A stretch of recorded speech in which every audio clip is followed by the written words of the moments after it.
Криминал, притисоци, закани, палење автомобили, црно подземје и во Битола. Ете ова се почитувани главните дејства на власта на СДСМ во изминатите скоро 3 години, а не посветеноста на живот за сите како што се колнеа и ветуваа со полна уста.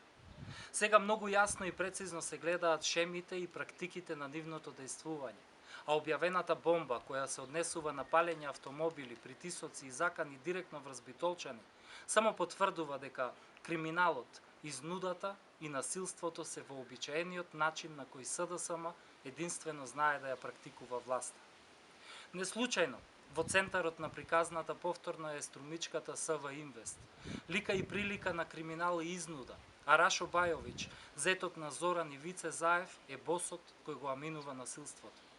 Почитувани, повеќе од 15 дена молчат од СДСМ за криминалот на Васко Ковачевски од 250.000 евра.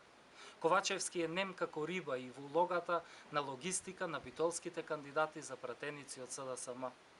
Молчат и нема одговори на поставеното прашање дали за Александар Кирацовски, досегашен пратеник и генерален секретар на СДСМ, во Ки-13 има поднесено кривична пријава. И на крајот, почитувани од СДСМ, сакаме јавно да ви порачаме. Битола и битолчани се згрозени од вашите методи на политички прогон и криминал, корупција, рекет, изнуда.